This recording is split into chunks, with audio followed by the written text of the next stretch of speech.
नारायणं नमस्कृत्यं नारायणं नमस्कृत्यं नरं चैव नरोत्तमं नरं चैव नरोत्तमं देवीं सरस्वतीं व्यासं देवीं सरस्वती व्यासं ततो जयमुदीरयेत्। ततो जयमुदीरयेत्। नष्टप्रायेषु भद्रेषु नष्टप्रायेषु भद्रेषु नित्यं भागवत सेवया नित्यं भागवत सेवया भगवति उत्तम श्लोके भगवति उत्तम श्लोके भगवत भक्तिर्भवति नैष्टिकी भक्तिर्भवति नैष्टिकी। कृष्णाय वासुदेवाय कृष्णाय वासुदेवाय देवकी नंदनाय च देवकी नंदनाय च नंदगोपकुमाराय नन्दगोपकुमाराय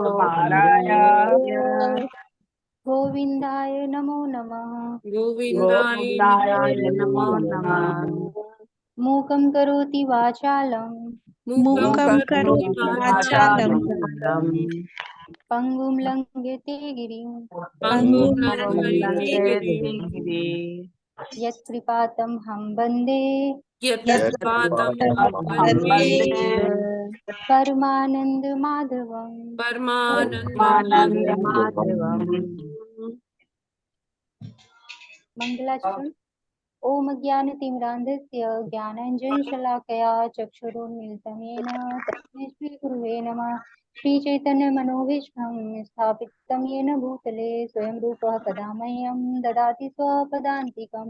वन्देऽहं श्रीगुरु श्रीयुतपदकमलं श्रीगुरुन् वैष्णवांश श्रीरूपं साग्रजातं सहगणरघुनाथान्वितं तं सजीवं साद्वैतं सावधूतं परिजनसहितं कृष्णचैतन्यदेवं श्रीराधा कृष्णपादान् सहगणललिता श्रीविशाखान्वितांश्च हे कृष्ण करुणा सिन्धो दीनबन्धो जगत्पते गोपेश गोपिकान्त राधाकान्त नमोऽस्तुते तप्त काञ्चन गौरांगी राधे वृन्दावनेश्वरी विश्वमानुसुते देवी प्रणमामि हरिप्रिये वाञ्छाकल्पतरुभ्यश्च कृपा सिन्धुभ्य एव च पतितानां पावनेभ्यो वैष्णवेभ्यो नमो नमः।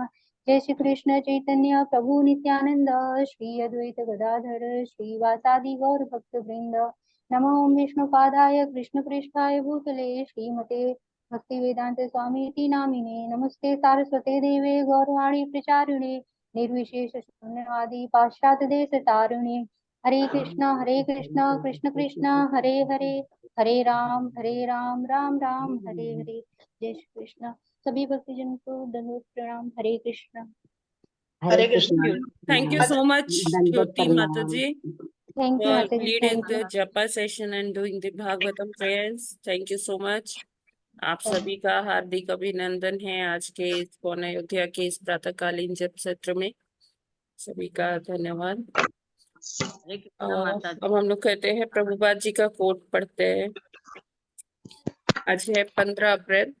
प्रभुपाद जी कहते हैं, मेरे प्रिय शिष्यों, तुम श्री कृष्ण के चरण कमलों की महिमा का प्रचार करने के लिए कितना कठिन परिश्रम कर रहे हो और इसलिए मेरे गुरु महाराज तुमसे बहुत प्रसन्न होंगे। निश्चित ही मेरे गुरु महाराज मुझसे हजारों गुना अधिक तुम पर अपना आशीर्वाद बरसाएंगे और यही मेरी संतुष्टि है। सभी भक्तों की जय हो। शिष्यों को पत्र 15 अप्रैल 1973। तो प्रभुपाद जी ने बहुत ही पैशनेटली, बहुत कृतज्ञ होकर, मतलब एक तरह से भक्तों का धन्यवाद कर रहे हैं, क्योंकि वो भक्त जो अपना दिन रात एक करके मेहनत करके प्रभुपाद जी का एक एक जो उनकी इच्छा है उसको पूरा करने के लिए वो, जिसको कहते हैं अपना सर्वस्व लुटा देते हैं ना, वो उस तरह से मेहनत कर रहे हैं प्रचार के लिए, टेम्पल कंस्ट्रक्शन के लिए ना, तो भक्तों की सेवा के लिए। तो उन भक्तों को प्रभुपाद जी कहते हैं कि जो आपसे मेरे गुरु महाराज बहुत प्रसन्न। क्योंकि प्रभुपाद जी पाश्चात्य जगत क्यों गए थे? क्योंकि ऐसी डिजायर थी उनके गुरु महाराज की कि पाश्चात्य जगत में भी प्रीचिंग होना चाहिए, वहां के लोगों तक भी कृष्ण का संदेश पहुंचाना चाहिए। तो प्रभुपाद जी अपने गुरु महाराज की जो इंस्ट्रक्शंस थी, जो उनकी इच्छा थी, उसको पूरा करने के लिए 70 साल की उम्र में पाश्चात्य जगत गए, अमेरिका गए, और उन्होंने अलग अलग देशों में कितने सारे मंदिर बनाए, जिससे कि कृष्ण का संदेश वो सभी भक्तों को पहुंच जाए जो इससे अनभिज्ञ हैं। तो इसमें उन्होंने उनकी सहायता की, वहाँ के लोकल लोगों ने, हर देश से। तो प्रभुपाद जी उनके बहुत बहुत उनको थैंक्स करते हैं, उनका शुक्रिया करते हैं कि उन्होंने अपना सब कुछ छोड़कर प्रभुपाद जी के साथ जैसे वो कार्य कर रहे हैं, लगे हुए हैं। तो निश्चित ही उनके गुरु महाराज, जो प्रभुपाद जी के गुरु महाराज हैं, श्रील भक्ति सिद्धांत सरस्वती ठाकुर जी, तो वो उनसे बहुत ही प्रसन्न होंगे और उनकी विशेष कृपा मिलेगी उन भक्तों को। तो ऐसा भी प्रभुपाद जी अपने एक लेक्चर में भी कहते हैं कि आप सब मेरे गुरु महाराज द्वारा भेजे गए हैं मेरी हेल्प करने के लिए। क्योंकि गुरु महाराज जब मुझे मतलब शरीर त्याग के मुझे छोड़ के चले गए, तो उन्होंने और मेरे आपके रूप में अपने भक्तों को मदद भेज दिया, मेरी मदद करने के लिए, मेरी टेक केयर करने के लिए, मेरा सहायता करने के लिए, मेरा ध्यान रखने के लिए उन्होंने अपने प्रतिनिधियों को मेरे पास भेज दिया। तो प्रभुपाद जी कहते हैं कि आप सब मुझसे महान हैं क्योंकि आप मेरे गुरु के प्रतिनिधि हैं। प्रभुपाद जी कहते हैं मैं तो अयोग्य हूं, मैं कुछ नहीं कर सकता। तो यहाँ पर देखिए प्रभुपाद जी क्या बता रहे हैं, प्रतिमूर्ति है तृणादपि सुनिचेन तरौरपि सहिष्णु। कितना प्रभुपाद जी ने 70 साल की आयु में भी कितना सहा, कितना स्ट्रगल किया, वो किसके लिए, क्या हम सबके लिए, है ना। तो वो एक जी तरह से हम पतित आत्माओं के लिए वो क्या है, पतित पावन ही है वो, उद्धार करने वाले हैं, हमारे उद्धारक हैं, है ना। और वो किस तरह से जो पाश्चात्य जगत के लोग हैं, जिनको कोई यवन कहता है, कोई मलेच्छ कहता है, मतलब इस तरह से संज्ञाएं दी जाती हैं अलग अलग प्रकार की। तो लेकिन प्रभुपाद जी के वो सेवा में आ गए, प्रभुपाद जी जैसा कहते थे वो लोग उनकी आज्ञा का पालन करते थे और हर संभव प्रयास करते थे कि कैसे वो प्रभुपाद जी की प्रसन्नता के लिए कार्य कर पाए। तो प्रभुपाद जी उनको धन्यवाद कर रहे हैं इस आज के कोट के माध्यम से, और बता रहे हैं कि कोई भी, चाहे वो ब्राह्मण हो, वैश्य हो, शूद्र हो, कोई भी हो, क्षत्रिय हो, कोई भी आश्रम से हो, कोई भी संस्कृति से उसका वास्ता क्यों ना हो, चाहे वो भारत से हो, चाहे वो अमेरिका से हो, ऑस्ट्रेलिया से हो, कहीं किसी भी महाद्वीप से हो, तो वो अगर एक बार कृष्ण का नाम उच्चारण कर लेता है, या ऐसा व्यक्ति जो कृष्ण की सेवा में बड़ी तत्परता से लगा रहता है, तो वो उससे जो गुरु होते हैं वो बहुत प्रसन्न होते हैं, और जब गुरु प्रसन्न होते हैं तो भगवान की भी प्रसन्नता निश्चित है, भगवान भी आशीर्वाद देते हैं। तो हमें सदैव प्रयास करना चाहिए अपने गुरु के जो निर्देश है उनका पालन करने का, और हम कैसे उनको प्रसन्न कर पाते हैं, इस तरह से हमें सोच के हमें अपनी बुद्धि का प्रयोग करना चाहिए कि कैसे हम गुरु की आज्ञा का पालन कर पाए, कैसे हम उन्हें प्रसन्न कर पाए। श्रील प्रभुपाद की जय।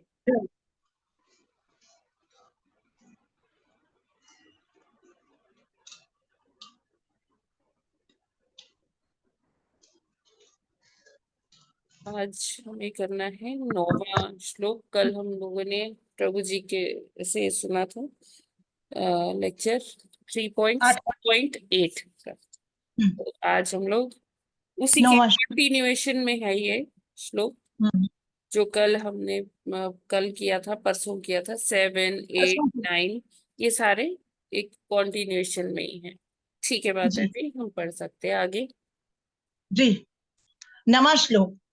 साध्यात्मः साधिदैवश्च साधिभूत इति त्रिधा विराट प्राणो दशविध एकधा हृदयेन च। हरे कृष्णा। हरे कृष्णा। साध्यात्मः साधिदैवश्च साधिभूत इति त्रिधा विराट् प्राणो दशविध एकदा हृदयेन च। हरे कृष्णा। हरे कृष्णा। साध्यात्मः साधिदैवश्च साधिभूत इति त्रिधा विराट प्राणो दशविद्य एकदा हृदयेन च। हरे कृष्णा। हरे कृष्णा। साध्यात्म साधिदैव च साधिभूत इति त्रिधा विराट प्राणो दशविध एकदा हृदयेन च। हरे कृष्णा।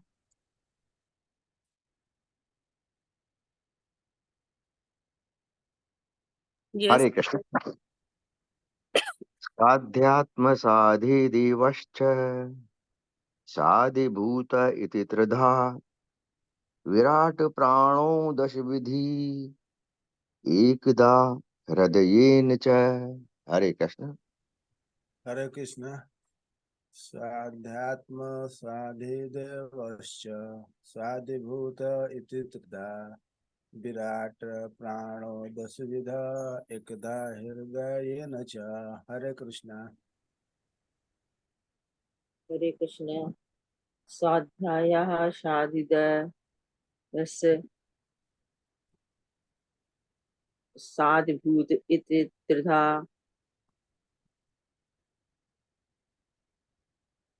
विराट प्राणो दशविध एकदा हृदयेन च।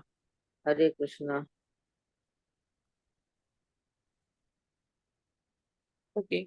शब्दार्थ शब्दार्थ अनुवाद और तात्पर्य श्रील प्रभुपाद जी के द्वारा। श्रील प्रभुपाद जी की जय। स आध्यात्म शरीर तथा समस्त इंद्रियों समेत मन, स अधिदैव तथा इंद्रियों के नियंत्रक देवता, च तथा स अधिभूत वर्तमान विषय, इति इस प्रकार, त्रिधा तीन, विराट विराट, प्राण चालक शक्ति, प्राणः चालक शक्ति, दशविधा 10 प्रकार, एकधा केवल एक, हृदयेन चेतना शक्ति, च भी। अनुवाद। विश्व रूप 3, 10 तथा एक के द्वारा इस अर्थ में प्रस्तुत होता है कि वे भगवान, शरीर तथा मन और इंद्रियां हैं। वे ही 10 प्रकार की जीवन शक्ति द्वारा समस्त गतियों की गत्यात्मक शक्ति हैं, और वे ही एक हृदय हैं जहां जीवन शक्ति सृजित होती है। तो जैसा कि हमने 3.6.7 में पढ़ा था, एकधा है ना, दशधा और त्रिधा, तो उसी को और आगे मैत्रेय मुनि एक्सप्लेन कर रहे हैं कि वो भगवान ही हैं जो एक शरीर है, एक हृदय है, एक चेतना है, लेकिन वो हमारी इंद्रियों को कंट्रोल करते हैं। हमारे मन पर उनका ही सॉरी, जैसे मन है, मन इंद्रियों के द्वारा संचालित होता है। तो इंद्रियों के जो हम कहते हैं ना कि भगवान कौन है, ऋषिकेश, तो वो अपने इंद्रियां तो उनके वश में है ही, साथ में वो हम सब की इंद्रियों पर उनका नियंत्रण है। और डिपेंड करता है कि हमारी क्या डिजायर्स हैं और हमारे कैसे कर्म हैं, तो उसके हिसाब से हम हमें वो भगवान की से जो हमारा संबंध है, उसकी स्मृति विस्मृति भगवान उसी के अनुसार देते हैं कि कैसी हमारी इच्छाएं हैं और कैसे हमारे कर्म हैं। और 10 प्रकार की जो जीवनदायिनी जो शक्तियां है, जो प्राण वायु है, वो भी कहाँ से आ रही है? भगवान के द्वारा ही आ रही है, जिससे सब कुछ गतिमान होता है, ये हमारे शरीर से लेकर पूरी सृष्टि तक। तो अगर हम देखें कि पूरे यूनिवर्स में जो शक्ति है, उसी का अंश, उसी का एक यूनिट हमारे अंदर भी है। तो वही कॉस्मोस है, वही जो क्या कहते हैं उसे, ब्रह्मांडीय जो शक्ति है, वो अणु रूप में, वो अंश रूप में हमारे अंदर भी है, जो हमें भी चलायमान करती है और इस समस्त सृष्टि को भी चलायमान करती है ना। तो ये जो जीवन शक्ति है, इसके सृजन के स्रोत कौन है? एकमात्र भगवान है। आगे पढ़ते हैं तात्पर्य में, तो और ज्यादा क्लियर होगा। तात्पर्य, भगवत गीता 7.4 और 5 में कहा गया है कि 8 तत्व पृथ्वी, जल, अग्नि, वायु, आकाश, मन, बुद्धि तथा मिथ्या अहंकार भगवान की कनिष्ठा शक्ति के उत्पाद हैं।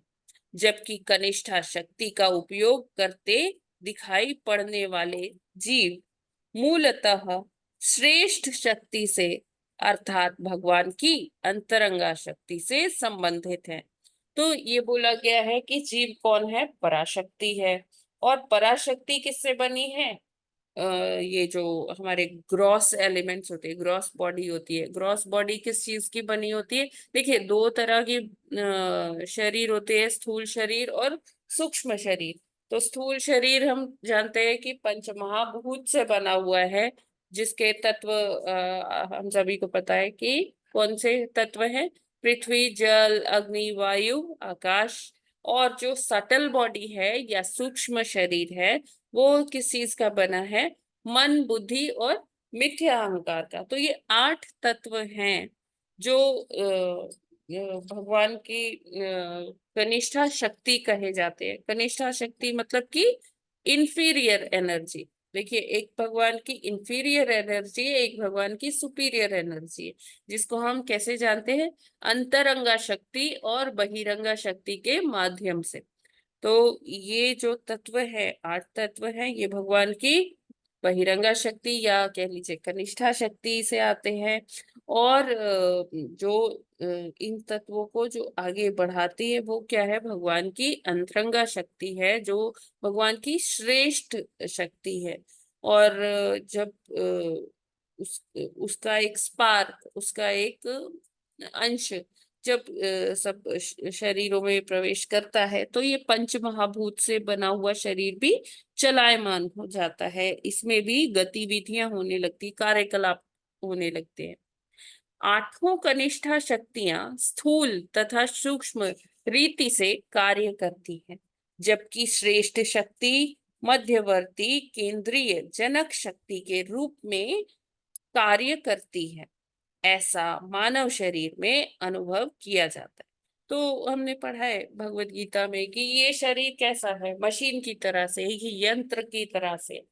तो जैसे हम कंप्यूटर में या कोई भी हमारा जो उपकरण है, इलेक्ट्रॉनिक उपकरण है, जब तक उसमें सब कुछ है, हार्डवेयर है, सॉफ्टवेयर है, सब कुछ है। कंप्यूटर मान लीजिए आप, तो कंप्यूटर में आपका हार्डवेयर भी आपको दिख रहा है, हाँ ये स्क्रीन है, ये मेरा कीबोर्ड है, इसमें सारी चीज है। और जब तक लेकिन आप उसे पावर सप्लाई नहीं दोगे या बैटरी नहीं लगाओगे, तब तक क्या वो चलेगा? हरे कृष्णा। नहीं माता जी। उसको चले कहीं, हाँ, उसको कहीं ना कहीं से इस यंत्र को, इस मशीन को हमें पावर सप्लाई देना पड़ेगा। विदाउट पावर सप्लाई, चाहे आप बैटरी से दे, चाहे वो आप डायरेक्ट करंट से दे, तो बिना उसके ये नहीं चल पाएगा, ये उपकरण है। तो उसी तरह से हमारा जो ये शरीर है, ये पंचमहाभूत और जो ये हमारे सटल एलिमेंट्स हैं, मन बुद्धि अहंकार, ये 8 चीजों से बना हुआ है, सब कुछ है, हाड़ मांस सब लगा हुआ है उसके अंदर, कैसे क्रिया होनी है, सब कुछ एक सिस्टम बना हुआ है। लेकिन जब तक उसके अंदर वही पावर सप्लाई नहीं देंगे, वो कहाँ से आता है? अंतरंगा शक्ति से आता है, जो श्रेष्ठ शक्ति है भगवान की, जिसको हम कहते हैं जीवन दायिनी शक्ति, जनक शक्ति के रूप में जानते हैं हम।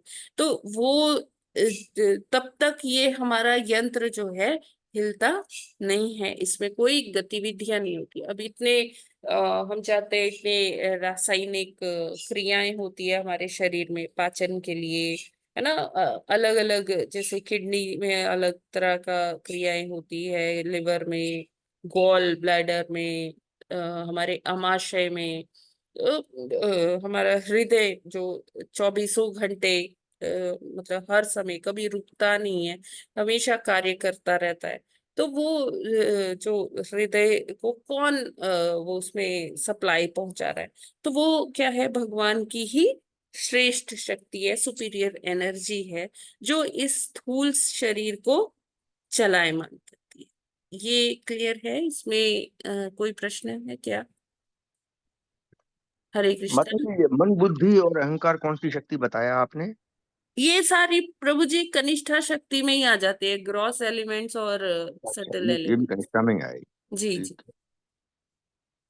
तो फिर सुपीरियर शक्ति कौन सी हुई ये अंतरंगा मानव? शक्ति, अंतरंगा शक्ति जो उससे क्या जीवन है मानव दायिनी, का? जो हाँ, जीवन दायिनी शक्ति है, जिसको हम कहते हैं संवित शक्ति। वही देखिए चेतना ही हुआ अंतरंगा माता जी। शक्ति क्या चेतना प्रभु ही जी? तो, वो चेतना ही तो हुआ। चेतना को ही बोलेंगे अंतरंगा शक्ति में। हाँ प्रभु जी, जब जैसे आत्मा प्रवेश करती है ना, हम जानते हैं ना, हाँ हमारी ये आत्मा के साथ परमात्मा भी बैठे हुए हैं। एक हमने हाँ एनालॉजी पढ़ी थी कि हाँ हाँ माता जी। एक डाल है, डाल पे 2 पक्षी बैठे हुए हैं, है हाँ ना, एक हाँ फल खा रहा है और एक उसको साक्षी रूप में, साक्षी बनकर देख रहा है कि ये पक्षी क्या कर रहा है, राइट? तो वो हाँ माता जी। आत्मा के साथ परमात्मा है और परमात्मा के साथ उनकी सारी शक्तियां हैं। माता जी, इसके साथ कंटिन्यूशन में एक छोटा सा मैं पूछता हूँ। हाँ ये यस। जो दो पक्षी बैठे हुए हैं, हाँ इनमें जो परमात्मा है, तो हाँ शास्त्र में एक जगह ऐसा भी आया है कि परमात्मा हृदय के अंदर स्थित है और हाँ। अंगुष्ठ नाप के हैं। अंगुष्ठ को भी बताया है कि बड़ी उंगली से अंगूठे तक। तो क्या वो साकार है परमात्मा रूप में भी? परमात्मा रूप में प्रभु जी साइज वो से बताया है साकार नहीं माता है। जी। हाँ हाँ माता जी, साइज बताया ना, इसलिए पूछा मैंने। हाँ हाँ हाँ, वो अंगुष्ठ के बराबर, हाँ ऐसा बोला गया है। लेकिन हाँ वो हम ये जानते हैं कि वो साकार नहीं है प्रभु जी, क्योंकि अच्छा ठीक है जो माता जी, हाँ है दूसरा ना। वाला ठीक है। हाँ, हाँ चाहे वो नाप लिखाओ, साकार नहीं है वो। हाँ, मतलब ठीक है, यस प्रभु जी, उनका दर्शन होता है जब हम परम सत्य की द्वितीय अवस्था की बात करते हैं, तो दर्शन हमें होता है उनका। तो तब साकार रूप में दर्शन देते दर्शन हैं वो। है तो हाँ प्रभु जी, आप राइट, यू आर हाँ राइट जी। हाँ अ, माता जी। क्योंकि अगर हमें दर्शन हो रहा है तो फॉर्म तो है, तभी हमें दर्शन हो रहा है, रूप है। हाँ ठीक है, यस प्रभु जी। तो वो रूप, लेकिन मतलब ये जो पूर्ण अवस्था नहीं है, पूर्ण अवस्था हाँ माता जी, वो इसलिए ठीक वो है। भगवान का, वो भगवान का बिल्कुल साकार रूप है, जो हम आमने सामने जैसे फेस टू फेस बात करते हैं। एक जैसे हम लोग बात कर रहे हैं ये ऑनलाइन माध्यम से ना, हाँ ठीक हाँ है, तो इसमें हम फॉर्म देख पा रहे हैं, ठीक है, लेकिन एक होता है कि हम आमने सामने बात करते हैं फेस टू फेस, तो हाँ वो दर्शन में, जो ऑफलाइन माध्यम से दर्शन है, वो दर्शन में और इस ऑनलाइन दर्शन में फर्क है ना प्रभु जी? हाँ माता जी। वैसा ही फर्क जब हम भक्ति करते हैं, ब्रह्म ज्योति पहली स्टेज है, दूसरी स्टेज में हमें प्रकाश पुंज के बाद हमें किसके दर्शन होते हैं? भगवान के ही दर्शन होते हैं, लेकिन परमात्मा स्वरूप में। तो उसको हम ऐसा कह सकते हैं कि जैसे ये हम ऑनलाइन क्लास कर रहे हैं, हम इसमें वीडियो कॉन्फ्रेंसिंग के जरिए सामने वाले से बात कर सकते हैं, देख सकते हैं उनका आकार साकार रूप में, है ना, लेकिन ये पूर्ण नहीं है।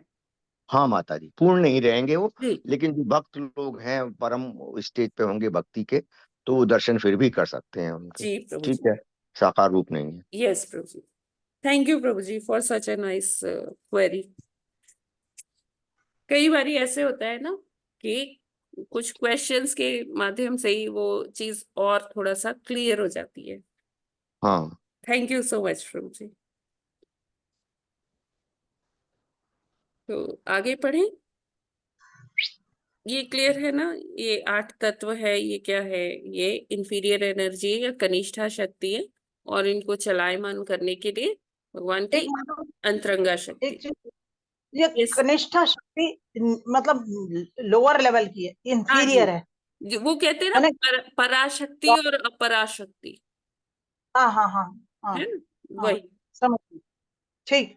तो अब वो जो अंतरंगा शक्ति है, वो तो फिर वो 3 प्रकार की हो जाती है ना, हाँ जी सम्मित, संधिनी, जी आदि जी। ना। तो ये अलग है कनिष्ठा, एक और। हाँ यस या माता जी, दिस इज यस, इंफीरियर, ये इंफीरियर है, मतलब कनिष्ठा इसीलिए बोला गया है। और तटस्था को क्या कहेंगे फिर हम, तटस्था शक्ति को?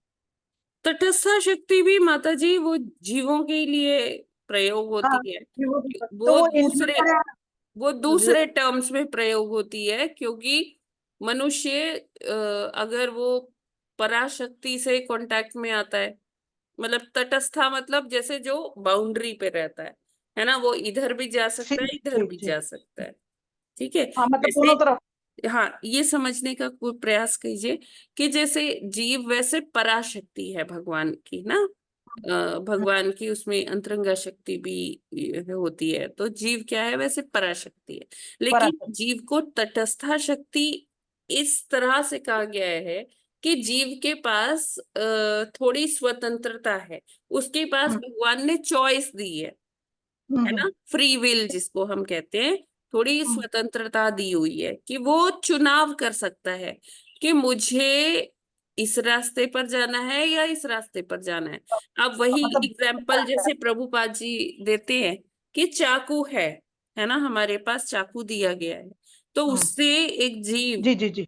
सब्जी भी काट कर भोग बनाकर भगवान को अर्पित कर सकता है, और उसी चाकू से किसी दूसरे को हानि भी पहुंचा सकता है। तो बिल्कुल बिल्कुल। ये जो स्वतंत्रता वाली बात है कि मनुष्य पराशक्ति की तरफ भी डाइवर्ट हो सकता है और अपराशक्ति की वो तरफ भी, परा मतलब वो मतलब थोड़ा सा विभत्स कार्यों में भी लग सकता है। तो ये है कि तटस्था शक्ति का ये मतलब होता है, ऑल्दो जीव जो है वो पराशक्ति में आता है। ठीक। वैसे अपरा जो शक्ति होती है, अपरा प्रकृति में, वो तो जड़ हो गई ना। हाँ वो जड़, जड़। जी जी जड़। बिल्कुल बिल्कुल। जी जी। कैसे हम कह दें कि हाँ, ये पौधे पेड़ या जिसमें एक बहुत कम चेतना होती है, जल वाले जीव, या हम्म। ऐसे कह लीजिए ये प्रकृति, ये जैसे हाँ, पहाड़ हो गए, आड़। मिट्टियों के कण हो गए, है ना, ये हम्म, सारी चीजें अपरा में आ जाती है। अपरा शक्ति में आ जी जाती है। जी जी जी, यही क्लियर करना। थैंक यू माता, थैंक यू माता जी। जी। हरि। आगे बढ़ते हैं। शरीर की गतियां सर्वप्रथम हृदय से उत्पन्न होती है, और शरीर के सारे कार्यकलाप इंद्रियों द्वारा संभव होते हैं, जो शरीर के भीतर 10 प्रकार की वायु द्वारा शक्ति प्राप्त करते हैं। तो हमारे जो सारा जो कार्यकलाप होता है वो इन्हीं वायु के द्वारा होता है। हमने पढ़ा था ना, 10 प्रकार की वायु होती है, 5 तो मेन होती है, प्राइमरी होती है, और 5 उसको सपोर्ट करती है, सप्लीमेंट करती है, वो अलग 5 होती है। तो उन्हीं के बारे में हम यहाँ पढ़ने जा रहे हैं। 10 प्रकार की वायु का वर्णन इस प्रकार है। श्वास ले श्वास लेते समय नाक से प्रविष्ट होने वाली वायु मुख्य वायु प्राण कहलाती है। जो वायु गुदा से बाहर निकलती है वह अपान कहलाती है। जो वायु उदर के भीतर भोजन को ठीक करती है और जो कभी कभी डकार के रूप में निकलती है समान कहलाती है। जो वायु गले से होकर जाती है और जिसके रुकने से दम घुटता है वह उदान वायु कहलाती है। जो संपूर्ण वायु पूरे शरीर में चक्कर लगाती है वह व्यान वायु कहलाती है। इन पांचों वायुओं से भी सूक्ष्म अन्य वायु हैं। अभी ये क्या है, ये इनकी जो क्रिया है वो बहुत बड़े स्तर पे होती है, हमारे शरीर को पूरा संभालती है। और इनके सपोर्ट में और सूक्ष्म तरह की वायु है। वो क्या है? जो वायु आंखों से के और मुख के खुलने में सहायक बनती है वह नाग वायु है। तो आप देख रहे हैं कितने फाइन ट्यूनिंग करके भगवान ने ये यंत्र बनाया है कि आंख खुलना, मुख का खुलना, उसमें भी जो वायु का प्रयोग हो रहा है वो कौन सी है? नाग वायु। जो वायु भूख भूख को बढ़ाती है क्रिकर वायु कहलाती है। जो वायु संकुचन में सहायक होती है वह कूर्म वायु कहलाती है। जो वायु अंगड़ाई लेते समय मुख को फैलाकर विश्राम दिलाती है वह देवदत्त कहलाती है। तथा जो वायु संपोषण में सहायक बनती है वह धनंजय वायु कहलाती है। तो देखिए ये सब हमारे शास्त्रों में कितना वैज्ञानिक रूप से वर्णन है। एक एक सटल एलिमेंट का भी, बहुत सूक्ष्म से सूक्ष्म तत्वों का भी कितना अच्छा वर्णन है। ठीक है, हमारी जो विज्ञान है, विज्ञान ने भी बहुत तरक्की की है, बहुत उन्नति हुई है, जिससे हमें सब कुछ पता चल रहा है। लेकिन ये देखिए, हमें ये जानकर गर्व की अनुभूति भी होनी चाहिए और हमें ये जानकर एक रोमांच भी होना चाहिए कि ये सब की सूक्ष्मता से कितने वर्षों पहले ही ये सारा संकलन हो गया। ना कोई तभी ऐसे यंत्र थे कि कुछ टेस्ट हो पाता, ना कुछ। तो ये हमारे जो ऋषि मुनि हैं, ये उनका तपोबल, ये उनका जो ज्ञान है, ये उसी का एक परिचायक है जो हम पढ़ रहे हैं, है ना। कि इतने सूक्ष्म लेवल पर जो फाइन ट्यूनिंग भगवान ने कर रखी है, हमारा शरीर कैसे कार्य करता है, कितनी प्रकार की वायु है। मतलब आप देख सकते हो कि ये सुन के ही थोड़ा सा रोमांच होता है कि जो हमारी पलके ऊपर नीचे होती है, आंख बंद होती है, खुलती है, उसमें भी क्या है? एक प्रकार की वायु है, नाग वायु, है ना। भूख लगती है या जैसे जो हमारी आर्टरीज, वेन्स, या जो और मस्कुलर कॉन्स्ट्रिक्शंस होते हैं, जो संकुचित होते हैं, जैसे हार्ट पंप करता है, उसमें भी वायु होती है ना। तो ये सारी चीजें कितने सुंदरता से यहाँ भागवत जी में अंकित है। ठीक है, ये क्लियर है ना? हरे कृष्णा। माता जी यस, दंडवत प्रणाम। प्रणाम माता जी। तो माता जी संकुचन वाली जो है, हाँ ये जो वायु संकुचन में जी। सहायक होती है कूर्म वायु, हाँ तो माता जी इंटेस्टाइन्स में जो ये फूड का ना जो चलता है, हाँ, तो वो इसी से ही होगा क्या? नहीं, वो अलग वायु है, वो मेन में आ जाता है ना, व्यान वायु शायद। एक मिनट। अच्छा अच्छा अच्छा, नहीं हाँ, वो सेकंड नंबर वाला है शायद, ये उपान, वो मेन जो पांच है जो वायु उनमें गुदा से। से बाहर निकलती है। नहीं, वो अलग हो गई। और जो इंटेस्टाइन, जो मतलब पाचन में होती है ना, कौन सी अच्छा, थी? जो वायु गले से होकर, ओके, कुछ। ये पाचन में सहायक वाली तो माता जी ये है हाँ ठीक है, शायद, यस माता जी। अम, हाँ, मुझे लग ये रहा है तो मतलब आता है। इसमें अपान और समान वायु माता जी दोनों प्रकार से काम करती है ना। अच्छा, हाँ जी जी जी दिखाते जी, रहो। ये ठीक जो है। मुंह मुख को फैला कर ये जम्हाई लेते वक्त वाली होती है ना, मुझे हाँ, ये रिलैक्स करने के लिए। जी, यस माता जी। हरे कृष्ण माता जी। हरे दंडवत कृष्ण। प्रणाम। माता जी, जो ये जो मुख से निकलती है, हाँ, तो ये धनंजय वायु कहलाती है, जो वायु संपोषण में सहायक बनती है। देवदत्त जो देवदत्त देवदत्त। कहलाती है, हाँ, तो ये देवदत्त तो वो था ना जब हम उबासी लेते अर्जुन हैं का। माता जी, जम्हाई लेते हैं, अच्छा। है ना, जब वैसे हमारे इनका जब नाम भी हमारे नाम भी बड़े साइंटिफिक हैं और उसी हाँ, हिसाब से जिस प्रकार की वायु है, जैसे यस माता, कूर्म सिकोड़ कूर्म। लेता है हाँ अपने आप को, जी तो वो कूर्म कूर्म कहला गई, ठीक है ना। जी जी जी तो इसी तरह से ये देवदत्त का अर्थ भी हो गया, धनंजय भी धन का मतलब वो पोषण ही धन में सहायक होता है, धन से जी, पोषण होता है। तो बिल्कुल। उसी तरह से वायु जो संपोषण में वो धनंजय हो गया, तो इसी तरह से ये बहुत अच्छा है। अच्छा, ये धनंजय तो अर्जुन के लिए भी कहा गया था ना, तो हाँ इसलिए माता जी जी, और क्योंकि ये उन्होंने देवदत्त धन को अर्जुन का अर्जित वो किया था था। सांग। कहते हैं ना, स्वास्थ्य ही सबसे बड़ा धन है। हाँ जी, हेल्थ इज वेल्थ, हाँ जी, है ना। तो ये उसी संदर्भ में माता जी नाम भी प्रस्तुत है। ठीक है ना, आगे बढ़े।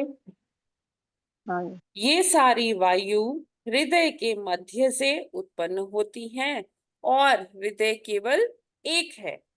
यह मध्यवर्ती शक्ति भगवान की श्रेष्ठ शक्ति है, जो हृदय के भीतर शरीर के आत्मा के साथ आसीन है, जो भगवान के मार्गदर्शन में कार्य करता है। इसकी व्याख्या भगवत गीता 15.15 में इस प्रकार हुई है। सर्वस्य चाहं हृदि सन्निविष्टो मत्तः स्मृतिर्ज्ञानं पोहनं च वेदैश्च सर्वैरहमेव वेद्यो वेदान्तकृद वेदविदेव चाहम्। संपूर्ण मध्यवर्ती शक्ति भगवान द्वारा हृदय से उत्पन्न की जाती है, जो वहीं पर स्थित होते हैं और स्मरण करने तथा विस्मरण करने में बद्ध जीव की सहायता करते हैं। तो क्या बता रहे कि जो ये जो शक्ति है, ये मतलब पूरी जो कंट्रोल करती है हमारी बॉडी को, ये कहाँ से उत्पन्न होती है? हृदय से होती है। और इसी से हमें स्मृति और विस्मृति भी होती है। यह मतलब देखिए, कुछ लोग होते हैं, उनको आप बताते हो कि हाँ ये इस प्रकार माला करते हैं तो बहुत अच्छा लगता है, ऐसा लगता है कि भगवान से कनेक्ट हो रहे हैं, है ना। तो वो लोग तुरंत आपकी बात मान जाते हैं। और कुछ लोग को आप बताते हैं, वो कहते हैं अरे इसमें क्या रखा है, छोड़ो जी, अब मेरे को बहुत काम है ना। तो ये देखिए कि भगवान ही, जैसे आपने किसी को याद दिलाया, उसे याद आ गया, हाँ ये तो कार्य बहुत, क्योंकि भक्ति सबके अंदर सुप्तावस्था में, लेकिन वो कितनी देर तक सुप्तावस्था में रहेगी, ये डिपेंड करता है कि भगवान किसको अभी अपने से संबंध, भगवान से जिस हम सबका संबंध याद दिलाना चाहते हैं, और अभी किसकी को अभी और विस्मृति में रखना चाहते हैं। तो ये भगवान की कृपा से ही स्मृति भी आती है और विस्मृति भी आती है। अब ऐसा नहीं है कि भगवान पक्षपात कर रहे हैं कि मैं अपने एक बच्चे को तो मतलब कुछ को मैं स्मृति दे रहा हूँ, कुछ को विस्मृति, ऐसा नहीं है। जैसे हमारी इच्छा, जितनी इच्छा से हम, जितनी तीव्रता से हम भगवान को के लिए कार्य करते हैं, मतलब जो हमारी इच्छाएं हैं, उसी हिसाब से अगर हम, अब देखिए इच्छा करने मात्र से तो ज्यादा कुछ होता नहीं है ना। हमने इच्छा कर ली, कोई इच्छा कर रहा है कि हाँ वो प्रधानमंत्री बन जाए, तो क्या वो बन जाएगा? नहीं, उसके लिए उचित कर्म भी तो करना पड़ेगा ना, हाँ जी, है ना। जी, प्रयास, एफर्ट। प्रयास। तो भगवान देखते हैं कि कौन कैसा प्रयास कर रहा है, क्या कर रहा है। तो वही कहते हैं कि अगर हम भगवान की तरफ एक कदम बढ़ाते हैं तो भगवान हमारी तरफ 10 कदम बढ़ा कर आते हैं। तो इसलिए इच्छा के साथ साथ वो कर्म भी जरूरी है।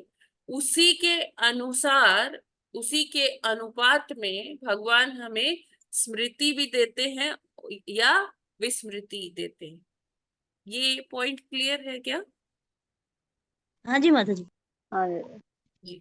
जो व्यक्ति भगवान को भुलाए रखना चाहता है उसकी भगवान जन्म जन्मांतर भुलवाए रखने में सहायता करते हैं, किंतु जो व्यक्ति भगवत भक्त की संगति के बल पर उनका स्मरण करता है, स्मरण करने में भगवान उसकी अधिकाधिक सहायता करते हैं। इस तरह बद्ध आत्मा अंत तो गत्वा भगवत धाम वापस जा सकता है। तो इसमें हम ना एक चीज समझ सकते हैं कि जिसको हम देखते हैं कि भौतिक रूप से बहुत समृद्ध है, सब कुछ उसके जीवन में एकदम जिसको कहते हैं परफेक्ट है, सब बढ़िया बढ़िया चल रहा है, उसके पास धन भी उचित मात्रा में है, बहुत सुंदर भी है, बहुत ज्यादा, है ना। और तो क्या होता है कि कई बारी सौंदर्य इतना होता है या कई बारी धन इतना होता है, इतना ऐश्वर्य है कि उसके चक्कर में जो मनुष्य है ना उसको भगवत विस्मृति हो जाती, क्योंकि सब कुछ अच्छा अच्छा चल रहा है उसके जीवन में, है ना, कोई प्रॉब्लम नहीं आ रही, कोई कष्ट नहीं आ रहा। तो जब जीवन में ऐसा होने लगे, ऐसी स्थिति आने लगे कि कोई कष्ट नहीं आ रहा है, सब अच्छा ही चल रहा है, तब हमें थोड़ा सा सावधान होकर थोड़ा एक इंट्रोस्पेक्शन करना चाहिए, अपने अंदर आत्म मंथन करना चाहिए कि कहीं मैं कहीं मुझे भगवान की विस्मृति तो नहीं हो रही है। क्योंकि भगवान तभी ये सब करते हैं कि सब आपको अच्छा पद भुलवा देते प्रतिष्ठा हैं। दे दी कि ठीक है आप इसी में उलझे रहो, मस्त रहो इसी भौतिक जीवन में, है ना, अभी और समय है। तो अगर ऐसा है तो हमें एक बार मंथन जरूर करना चाहिए, सोचना चाहिए कि आ, कहीं ऐसा तो नहीं हो रहा कि हमें विस्मृति हो रही है। हमें तुरंत से और तीव्रता से भगवान के नामों का जप करने लगना चाहिए, राइट। और अगर कष्ट आ रहे, कष्ट है ना, तो ये सूचक है कि हाँ, जैसे कुंती महारानी, वो क्या भगवान से प्रार्थना करती थी कि हे भगवान मुझे कष्ट दीजिए, क्योंकि जब कष्ट आते हैं तो आप भी आते हैं, तो हमें आपका सानिध्य चाहिए, क्योंकि कष्ट तो आप जब आप हमारे साथ हैं तो कष्टों की क्या कहें, है ना, वो तो टल ही जाएंगे आपके आने से, है ना।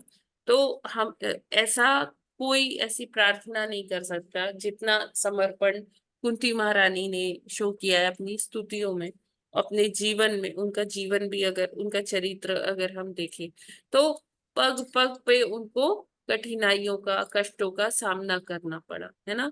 उनको अपने बच्चों को खोने का, या जैसे भीम को छोटी उम्र में शकुनी के कहने पर दुर्योधन ने जहर दे दिया था खीर में, फिर लाक्षागृह दहन हुआ जिसमें पांचों को मारने का पूरा षड्यंत्र था, और दुर्योधन ने हर जगह जगह पर इनके लिए षड्यंत्र ही किए सारा जीवन। तो कुंती महारानी कहती है कि कुछ भी हो, कोई भी कष्ट आए, है ना, तो वो हमें स्वीकार है। क्यों? क्योंकि जब कष्ट आते हैं तो हे भगवान आप, हमारे जीवन में आपका आगमन होता है, लेकिन जब कष्ट चले जाते हैं तो आप भी चले जाते, तो इसलिए हमें कष्ट ही दो, हमें आपका सानिध्य चाहिए, हमें वो भोग, वो ऐश्वर्य की कामना नहीं है, हमें आप, आपका दर्शन चाहिए हर वक्त। तो इसलिए हमें हमेशा कष्ट ही देते रहो। तो इस तरह की अगर हमारी शरणागति है तो हमें ये समझना चाहिए कि जब भगवान हमारे पास आ गए तो कष्ट क्या टिक पाएंगे, बल्कि भगवान और हमें संभालेंगे कि हमें कष्टों में जाने देंगे, है ना। संभालेंगे, ठीक। संभालेंगे। तो कष्टों की इतनी औकात ही नहीं है जब भगवान सामने खड़े हैं। तो हमें हमेशा, जैसे प्रभुपाद जी कहते हैं, always remember Krishna, never forget Krishna. मतलब कि कृष्ण को हमेशा याद रखो याद रखो और और कृष्ण कभी को मत कभी भूलो। मत भूलो। ये ही जीवन का सिद्धांत होना चाहिए, चाहे सुख हो दुख हो, है ना। कोई भी परिस्थिति हो, विषम परिस्थितियां हैं या अनुकूल प्रतिकूल, जैसी भी परिस्थिति है, तो हमें हमेशा भगवान को, कृष्ण को याद करना है और कृष्ण को कभी भी भूलना नहीं। नहीं भूलना। Always remember Krishna, never forget Krishna. Right? Clear है? हाँ जी। आगे बढ़े। भगवान जी हमारे, माता जी। हाँ जी माता जी कुछ कह रहे। जी लेकिन जब बहुत दुख आता है तब कहाँ ज्ञान हो पाता है कि भगवान की शरण में जाना है। हाँ, तो यही तो है ना कंचन माता जी, यही तो जी। भी हमने डिस्कस किया कि जब हमारी लाइफ में सब कुछ अच्छा चल रहा है तो थोड़ा सा मंथन करना चाहिए कि कहीं हम भगवान को भूल तो नहीं रहे हैं। कहीं सब कुछ अच्छा अच्छा चल रहा है तो इसलिए तो नहीं कि भगवान हमें विस्मृति दे रहे हैं। तो हमें अपने कर्मों को वहां पर थोड़ा सा मंथन करना चाहिए कि हम क्या कर रहे हैं। अपना डेली रूटीन चेक करना चाहिए कि हम अपना ही महिमा मंडन कर रहे हैं क्या, है ना। तो हमें अपनी जप माला की तीव्रता और बढ़ा देनी चाहिए, भक्तों का संग करने लग जाना चाहिए। ठीक है ना माता जी? जी माता जी। माता जी, दुख में सब सोचता है कि ये करना चाहिए वो करना हाँ, चाहिए। दुख में तो हम बोलते ही हैं, अरे भगवान क्या हो रहा है, भगवान सहायता करो। लेकिन जब बहुत सुख की अवस्था है, चारों तरफ से सब कुछ एकदम परफेक्ट लग रहा है कि हाँ अब जीवन सेट हो गया, तो वो सेट नहीं हुआ है। वो क्या हुआ है, और हम माया के दलदल में घुसे चले जा रहे हैं। ये क्लियर है क्या? हाँ जी जी। माता जी। हरि बोल। जी माता जी माता जी। जी माता जी। जी माता जी। ओ, तो आगे बढ़ते हैं। भगवान द्वारा दी जाने वाली इस दिव्य सहायता की विधि का वर्णन भगवत गीता 10.10 में इस प्रकार हुआ है। तेषां सतत युक्तानां भजतां प्रीति पूर्वकं ददामि बुद्धि योगम तम येन मामुपयान्ति ते। तो ये चतुश्लोकी भगवत गीता का तीसरा श्लोक है ना। तो हाँ जी। ये क्या कहते हैं, मन से परे बुद्धि अर्थात भक्ति द्वारा आत्म साक्षात्कार की बुद्धि योग विधि अकेले ही मनुष्य को विराट सृष्टि में भव बंधन की बद्ध अवस्था से ऊपर ले जा सकती। तो मतलब हम अपने मन से जो मन और बुद्धि, हमें इनके बीच में वो बनाना चाहिए। देखिए कहते हैं कि प्रभुपाद जी कि अगर मन बुद्धि का दास हो जाए तो मन से बड़ा मित्र कोई नहीं है, है ना। फिर मन हमको क्या करेगा, भगवत प्राप्ति करवा के ही मानेगा। लेकिन अगर कहीं बुद्धि मन की दासी बन जाती है, तब फिर मन से बड़ा शत्रु कोई नहीं है। तब वो फिर हमें माया की ही शरण में ले जाके पटक देगा। ये बात आप समझ रहे हैं, रिलेट कर पा रहे हैं? मतलब हमारे यही समझ में नहीं आता हमारे कि हाँ, नहीं, मन और बुद्धि मतलब कैसे हम उसे यूज करें। देखिए, एक हमारी इंटेलिजेंस है, हम कितने इंटेलिजेंट हैं, बुद्धि हमारी, है ना। तो जैसे प्रहलाद महाराज कहते हैं कि प्रहलाद महाराज ने क्या किया, जब जो गुरुपुत्र थे, है ना, वो उनको वो आसुरी शिक्षा देने लग गए। तब उन्होंने हाँ क्या किया, उन्होंने अपनी बुद्धि से काम किया और उन्होंने वहां जो मित्र थे और असुर पुत्र थे, उनको भगवान के बारे में बताना शुरू कर दिया, है ना। अपनी हाँ बुद्धि जी। को हाँ उन्होंने भगवान के लिए यूज किया।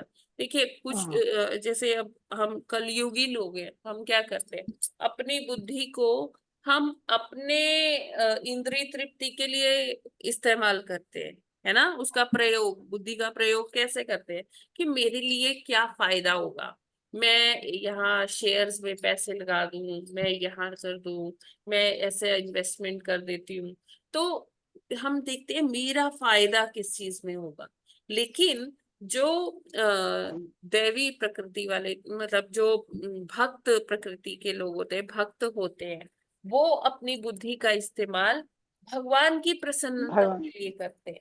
वो ऐसा लाभ देखते हैं कि कैसे मुझे भगवत प्रेम प्राप्त होगा, क्योंकि जब भगवत प्रेम प्राप्त होगा तो उसी से ही हमारा आगे रास्ता, मतलब भगवत धाम जाने का रास्ता भी तय हो जाता है। तो वही है कि अगर हम अपनी बुद्धि को भौतिक चीजों में लगाएंगे, मन के कहने पर चलेंगे, मन तो हमें हमेशा ही भ्रम में डालता है कि देखो तुम्हारे लिए ये अच्छा है, ऐसा ऐसी, और अभी तुम्हारे पास छोटी गाड़ी है, अभी तुम्हें बड़ी गाड़ी लेनी चाहिए। तुम्हारा छोटा घर है, देखो तुम्हारे मित्र ने कितना बड़ा घर बनाया। मन हमें ऐसे भ्रम में डालता है कि नहीं। हाँ जी, हाँ जी। तो अच्छा, अगर हमारी बुद्धि ठीक है, बुद्धि ने कहा नहीं नहीं मन चल हट, किनारे हो जा, मेरे पास जो है बहुत अच्छा है, मुझे भगवत प्राप्ति के लिए कार्य करने दे। जैसे रूप गोस्वामी कहते हैं कि सुबह उठ के मन को क्या करो, 100 जूते मारो, और रात को सोते समय झाड़ू लगाओ। तो 100 जूते मारने का क्या मतलब है कि आप इतनी तीव्रता से जप करें, है ना। वही जो लिखा है, तेषाम सतत युक्ता नाम, सतत रूप से हमें भगवान का भजन करना है प्रीति पूर्वक, है ना। तो जब हम मन को सुबह 100 जूते मारेंगे और शाम को, जब रात को सोते वक्त उस पर झाड़ू लगा देंगे। झाड़ू कैसे लगाना है, भगवान की कथाएं सुनकर, है ना। तो जो दिन भर हमने इधर उधर की बातें की हैं, किसी से कुछ मतलब ऐसे भौतिक चीज डिस्कस की है, किसी ने हमें सुनाया, किसी से अपने फोन पे बात कर ली, उसने अपने पूरे पंचायत आपको सुना दी, तो वो जो, प्रजल्पा, हाँ जी, प्रजल्पा हो गया ना ये तो। हाँ, जो भी हमने सारा दिन इधर उधर के भौतिक चीजों में अपना दिमाग लगाया, है ना, तो उसकी स्मृति हमें ना रह जाए, रात में जो हमारी चेतना है वो शुद्ध रहे। तो रूप गोस्वामी कहते हैं कि हमें सोने से पहले इस मन पर झाड़ू मारनी चाहिए, झाड़ू लगा देनी चाहिए, कि सारा जो दिन भर का कार्यकलाप है जो व्यर्थ का, वो मेरी चेतना में न रह जाए। सुबह, और जैसे ही सुबह उठो, सुबह उसको 100 जूते मारो, रात को सोने से पहले झाड़ू लगाओ। ठीक है, 100 जूते मारने का तरीका क्या है, भगवान के नामों का, पवित्र नामों का तीव्रता से जप किया जाए। और रात को झाड़ू लगाने का क्या मतलब है कि कुछ आप भगवान के बारे में कोई कथा सुनिए, कोई लेक्चर सुनिए, और वो सुनते सुनते आप सो जाएंगे। तो इस तरह से क्या होगा, जो व्यर्थ के जो आपने क्या कार्यकलाप दिन भर किए हैं, तो वो उससे क्या होगा कि आपकी चेतना शुद्ध हो जाएगी। और आपको अगर रात में कुछ सपने भी आते हैं तो वो कैसे आएंगे, भगवान से रिलेटेड ही। अगर आपने भगवत कथा पढ़ी, सपोज आपने दामोदर लीला पढ़ ली कृष्णा बुक में से, या कोई भी गोवर्धन लीला पढ़ ली, तो हो सकता है आपको भगवान के दर्शन भी हो जाए स्वप्न में। ठीक है, तो हमें ऐसा प्रयास करना चाहिए कि हम रात को सोते समय कुछ ना कुछ ऐसा जरूर पढ़ के, भगवान की महिमा पढ़ के ही सोए, है ना। ब्रह्म संहिता पढ़ सकते हैं, कुछ भी जो है, गीत गोविंद गा सकते हैं भगवान की प्रसन्नता के लिए। तो इन सब चीजों से हमारी क्या है, चेतना शुद्ध हो जाएगी। ठीक है माता हाँ, जी, बहुत निर्मला माता जी। हाँ, हाँ जी माता जी। मैं ना ये सोचती थी कि हमारे दो मन है, एक कहता है कि ये काम करो और एक कहता है नहीं ये काम नहीं, ये ऐसे, ये गलत है, ये ठीक है। तो वो बुद्धि और मन है हाँ जी माता जी, माता जी जी जी। जी।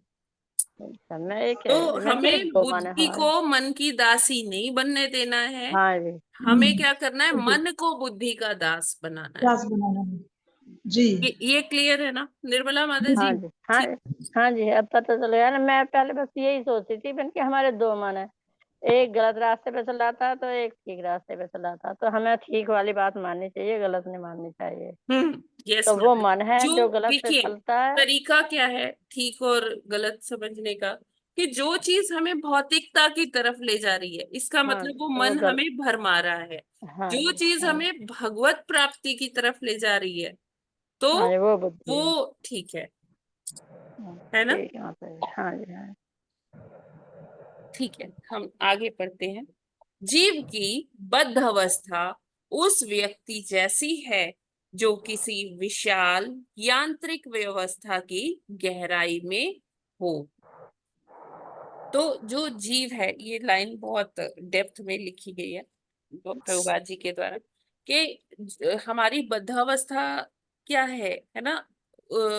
ऐसे मतलब हम बद्ध क्यों हैं, हम फंसे हुए यहाँ क्यों हैं इस भौतिक जगत में? यहाँ क्योंकि हम इस तरह से कार्य कर रहे हैं कि एक यंत्र की तरह से कार्य कर रहे हैं, है ना, जो किसी विशाल यांत्रिक व्यवस्था की गहराई में हो।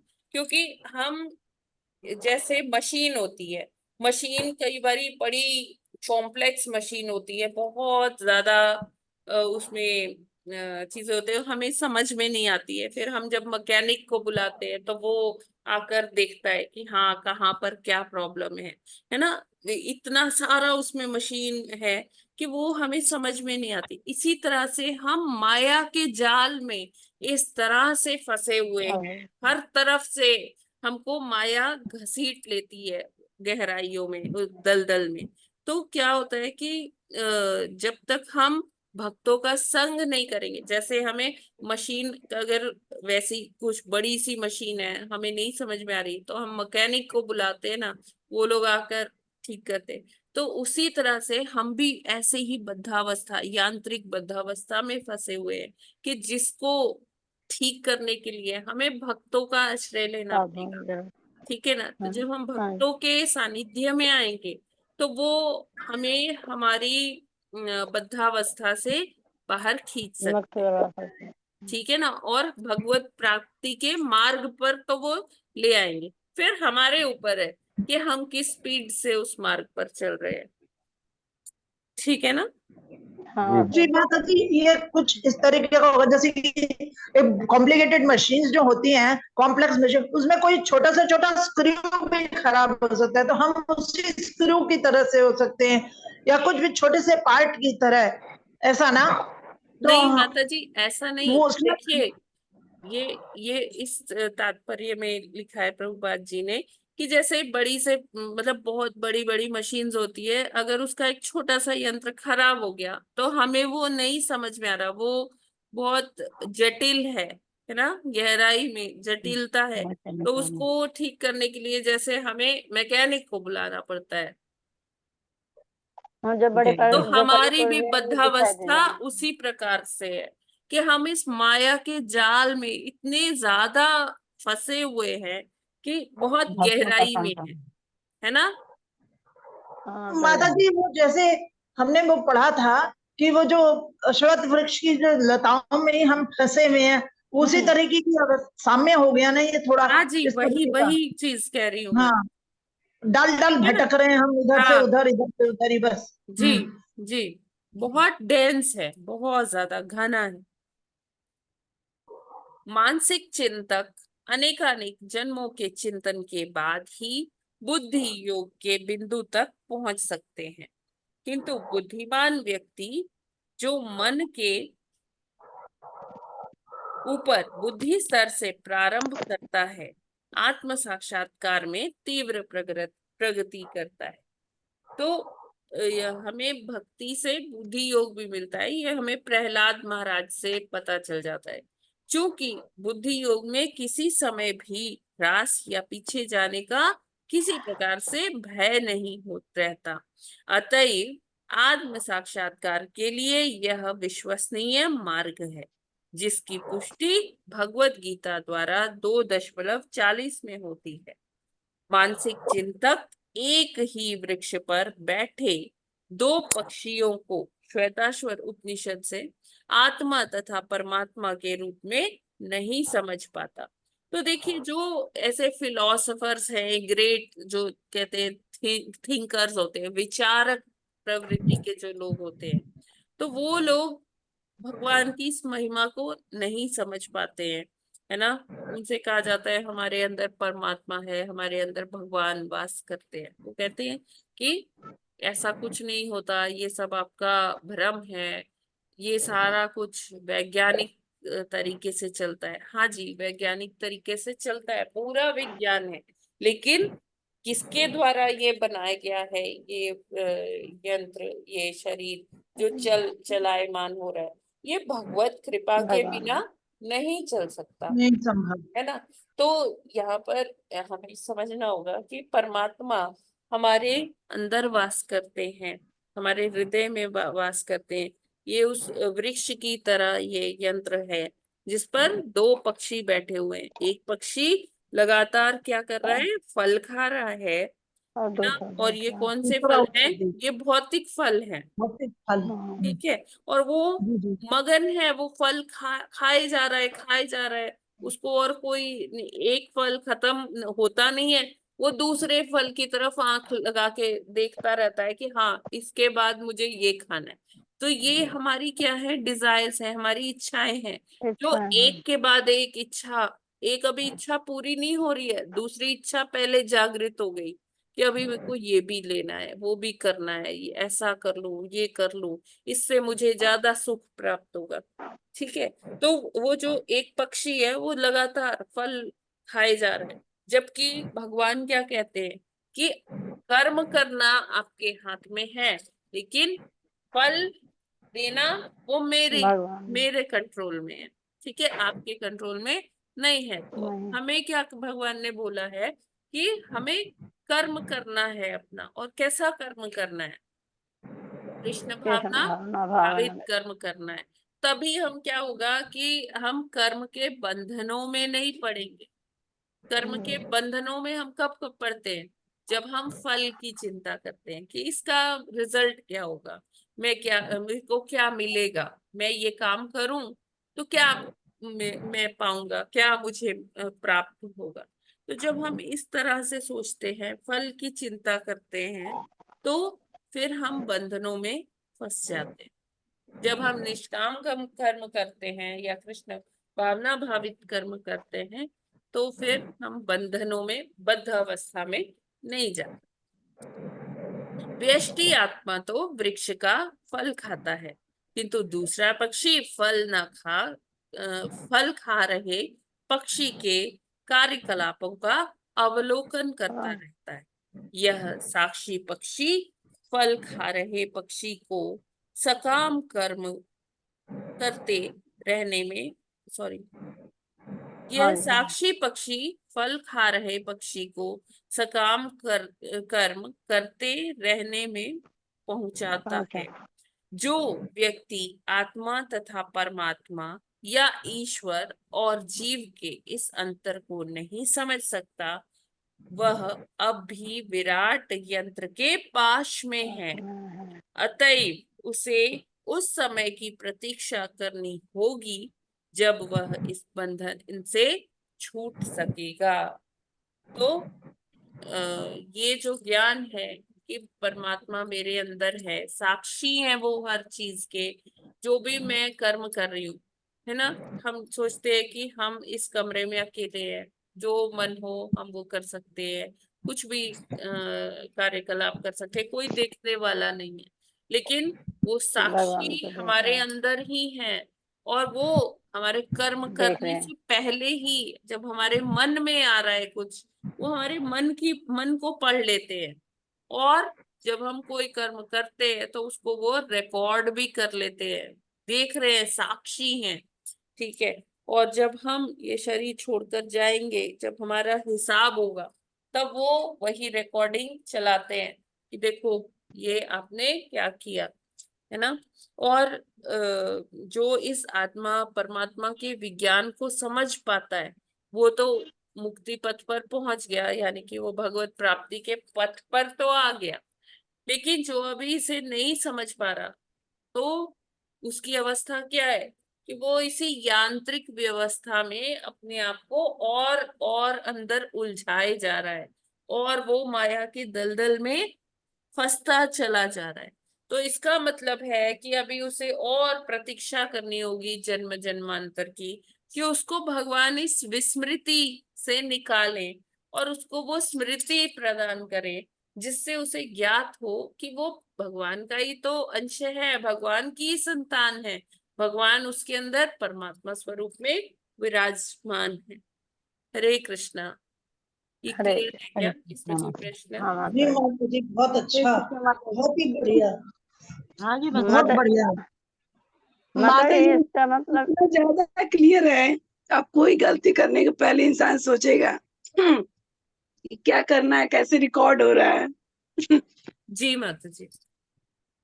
मतलब इसका मतलब ये है कि हमें भौतिक इच्छाएं नहीं बढ़ानी, अगर भौतिक इच्छा खत्म करनी है और खत्म हाँ हो नहीं सकती, बिल्कुल। इसलिए तो हमें जो इच्छा है वो जैसे भगवान की उसमें हाँ लगानी है। 15.2 अगर आप पढ़ें भगवत गीता का, तो उसमें बताया 15.2 और 3 इकट्ठे है ना। 3 में बताया कि विरक्ति की तलवार से हम इस हाँ जी हाँ जी। वैराग्य की वृक्ष तलवार से लगा काट, काट लगा सकते के हैं, अच्छा वृक्ष का। है ना, जी जी जी, जिससे बहुत हम अच्छा, इस बहुत भौतिकता से ऊपर उठकर हम्म, आध्यात्मिक धरातल पर आ जाएंगे। और जी आध्यात्मिक धरातल पर फिर जब हम प्रयास करेंगे और भक्ति करेंगे, तब हम आध्यात्मिक जगत में प्रवेश भी पा सकते हैं। जी। और सकाम कर्मों को कृष्ण भावना भावित कर्मों से रिप्लेस करना, मतलब उनको यस कृष्ण भावना भावित कर्म करते जी जाएं बस। माता जी, बिल्कुल जी करेक्ट। बिल्कुल। आई होप आप लोग इसको अप्रिशिएट कर पाए जो हमने ये श्लोक पढ़ा है ना। इससे ये हाँ बहुत रिलेट करता है हमारी स्थिति से, हमारी बद्धावस्था से। तो इसमें से हम कैसे पार पा पाएंगे, तो उसका हाँ भाई, जब भी कोई प्रभुपाद जी काम ने करें तो हमें पूरा इसे विश्लेषण कर अपनाना रखा है। है यहाँ इस श्लोक के तात्पर्य में। बहुत ही बढ़िया विश्लेषण, बहुत सटीक एकदम। और कितना साम्य मिल गया वो 15वें अध्याय के श्लोकों से इसका, हाँ जी बहुत जी। अच्छा। एंड जी इवन माता जी को अपने जीवन तेषाम में सतत उतारना है बस। युक्ता नाम भजताम हाँ, प्रीति। तेषां तो सतति मतलब हमें ये तो हमेशा ही ध्यान रखना चाहिए। Always remember Krishna, never forget Krishna. Never forget Krishna, definitely. तो हरे ये कृष्ण माता एक जी। थंब रूल है। जो यस प्रभु। विस्मृति में चले जाते हैं तो पता नहीं कितने जन्म जन्मांतर के बाद उनको जो है स्मृति आए, क्योंकि फिर जन्म कौन सा मिलता है ये तो पता ही नहीं। हाँ ये तो है जो प्रभु। जन्म मिलता है तो कि प्रभुपाद जी कहते हैं कि you can get liberated in one life time only, हाँ इन 1 मिनट ओनली। हाँ माता जी, ये अच्छा कॉन्सेप्ट है। 1 मिनट 1 लाइफ वाला जो है हाँ उसी में ही पार कर लिया जाए उसे, तब तो समझदारी है। नहीं तो कितने जन्म जन्मांतर निकल जाएंगे, हजारों के लाखों, ये तो पता नहीं, जी। जब तक कि फिर मनुष्य की योनि न प्राप्त हो। यस प्रभु जी। माता जी जब सुनते हैं ना तब तो लगता है हम ऐसा करेंगे ऐसा करेंगे, फिर मोह माया के जाल में पड़ जाते हैं। माता जी अभ्यास, भगवान हाँ ये तो कहते है। हैं एकदम से नहीं होगा, हमें हाँ इसका जी। धैर्य तो पूर्वक अभ्यास करना होगा, रोज हाँ रोज वही काम करना होगा। क्योंकि हाँ देखिए जी। तब हमारे तब मानस अभ्यास पटल पर ना करने से होती जन्म है। जन्मांतर के वो संस्कार हाँ एकदम जी।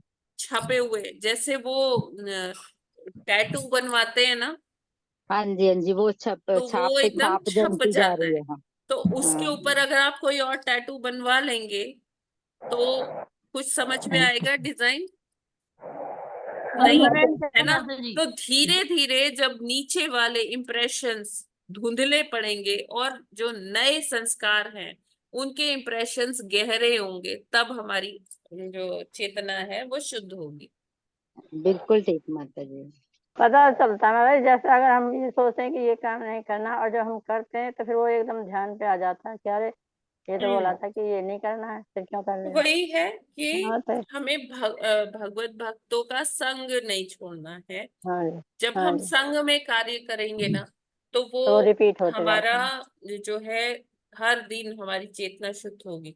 जब हम अकेले में करेंगे तो हम रिलैक्स हो जाते हैं, अरे छोड़ो ठीक है अभी नहीं, थोड़ी देर बाद पढ़ लेंगे शास्त्र, है ना। लेकिन जब हम और वो एक, टाइम निकल जाता हाँ, है। जब हम भक्तों का संग करते हैं तो वो अगर हम कहीं फिसल भी जाते हैं ना तो भक्त हमें फिर से उठा लेते हैं, उठा लेते हैं। अपना हाथ पकड़ के हमें उठा लेते हैं। तो हमें कभी भी साधु संग नहीं छोड़, इसमें बहुत बल है, शक्ति। माता जी यस माता जी। कह रहे हम लोग कितने भाग्यशाली हैं कि अभी हम लोग को सब पता चलने लगा, उसी अनुसार हम लोग अपना काम करेंगे।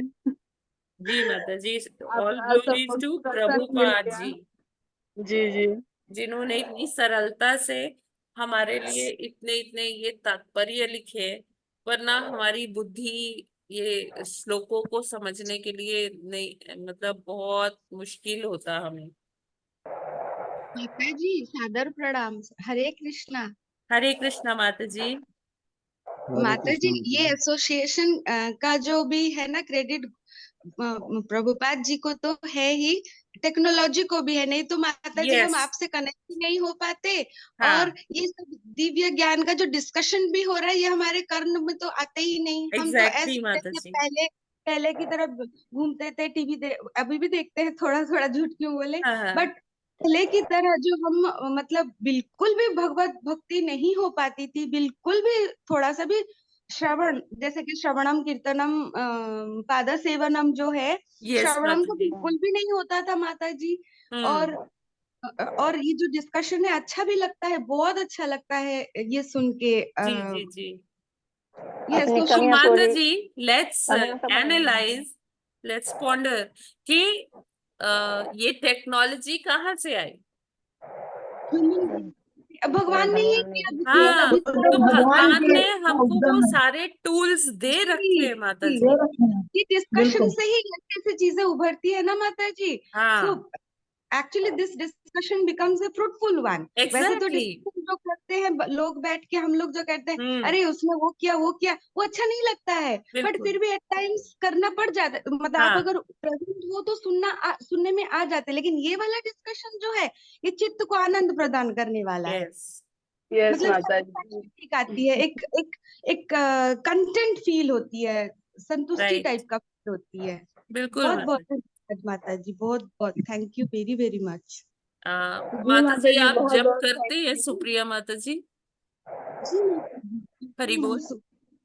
जी माता जी करती हूँ मैं ये तो कुछ दिनों से छूटा हुआ है, मैं थोड़ा घर पे नहीं थी, थोड़ा पेरेंट्स के यहाँ गई हुई थी तो थोड़ा छूटा हुआ है, नहीं तो मैं 16 माला करती थी माता जी।